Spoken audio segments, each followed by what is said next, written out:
حج کی 3 قسمیں ہیں. یہ بڑی اہم بات ہے. بہت سارے لوگوں کو یہ نہیں پتا. پوچھے بھائی کیا کرنے جا رہے ہیں؟ کہا حج کرنے جا رہے ہیں. حج کی 3 قسمیں ہیں اور میں چاہوں گا کہ آج یہ تینوں قسمیں یہاں موجود سارے اسلامی بھائی یاد کر لیں, مدنی چینل کے ناظرین یاد کر لیں. یہ آپ کو خود بھی کام آئے گا اور آپ انشاءاللہ حاجیوں کی وہاں تربیت بھی کر سکیں گے. تو میرے ساتھ آپ نے مل کر دہرانا ہے. حج کی کتنی قسمیں ہیں؟ اچھا, پہلی قسم ہے حج قران. پہلی قسم کیا ہے؟ حج قران. حج قران اگر آسان لفظوں میں بیان کروں تو حج اور عمرہ ملا کر کیا جاتا ہے. جب کوئی یہاں پر احرام باندھے گا, احرام کی نیت کرے گا, تو وہ حج اور عمرے کی نیت ایک ساتھ کر لے گا.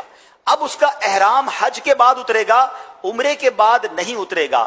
قران کرنے والا حاجی قارن کہلاتا ہے. اور سبحان اللہ, میرے آقا علیہ الصلوۃ والسلام نے زندگی میں ایک ہی بار حج کیا اور انہوں نے حج قران کیا.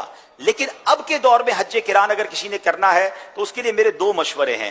ایک مشورہ تو یہ کہ اگر آپ نے زندگی کا پہلا حج کر رہے ہیں تو کوشش کریں کہ وہ حج تمتع کر لیں, اللہ پھر موقع دے گا. ایک حج کر چکے ہوں گے, آپ کو حج کی احتیاطیں, احرام کی احتیاطیں پتہ چل جائیں گی, پھر آپ حج قران کریں گے انشاءاللہ تو اچھے انداز سے کر سکیں گے. اور حج قران کے لیے دوسرا, ہم جیسے کمزور لوگوں کے لیے مشورہ یہ ہے کہ حج قران جو کرنا چاہتا ہے وہ کوئی ایسا پیکج لے, کوئی ایسا گروپ لے کہ جس کی فلائٹ آخر میں ہو. اب کوئی ذوالقعدہ میں سفر شروع کر رہا ہے اور جناب ذوالحجہ کی 9-10 تک وہ احرام باندھا رہے, اٹس ناٹ دیٹ ایزی. بہت ساری وہ غلطیاں کرے گا اور احرام کو سنبھالنا اتنا لمبا عرصہ مشکل ہے. تو حج قران وہ کرے جس کی لاسٹ فلائٹس ہوں.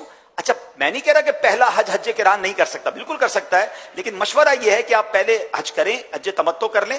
اللہ چاہا وہاں جا کے ایسی دعائیں کریں کہ بار بار حج پہ جائیں, پھر حج قران کریں گے تو انشاءاللہ پراپر اچھے طریقے سے کر سکیں گے. تو پہلا حج کی کتنی قسمیں ہیں؟ پہلی قسم کیا ہے؟ حج قران. حج قران کرنے والا جو احرام باندھتا ہے وہ حج اور عمرے دونوں کا احرام ساتھ باندھتا ہے. اچھا, دوسری حج ہے, دوسری قسم جو ہے وہ قسم ہے حج تمتع. کیا قسم ہے؟ جو حج کرنے والا, تمتع حج کرنے والا ہے وہ متمتع کہلاتا ہے. اچھا, اس میں حاجی اپنے گھر سے, اپنے وطن سے جب جاتا ہے تو وہ عمرے کا احرام باندھتا ہے. یہ بڑا آسان حج ہے. وہ کیا ہوتا ہے کہ عمرے کا احرام باندھا, وہاں جا کے عمرہ کیا اور احرام اتار دیا. اب نارمل کپڑوں میں آ گئے. اب جب منا عرفات کے لیے 8 ذوالحجہ کو روانہ ہونا ہے یا 7 کی رات کو روانہ ہونا ہے, اس وقت وہ احرام باندھے گا.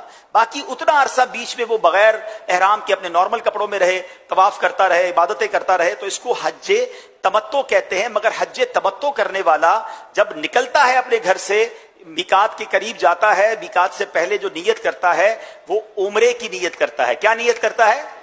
اچھا, قران کرنے والا کیا نیت کرتا ہے؟ حج اور عمرے دونوں کی. یاد رکھیے گا, ٹھیک ہے. تیسری حج کی قسم ہے جس کو حج افراد کہتے ہیں. کیا کہتے ہیں؟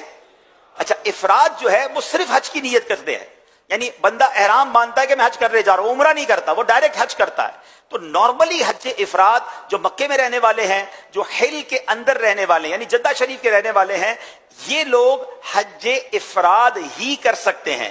یہ حج تمتع بھی نہیں کر سکتے, حج قران بھی نہیں کر سکتے.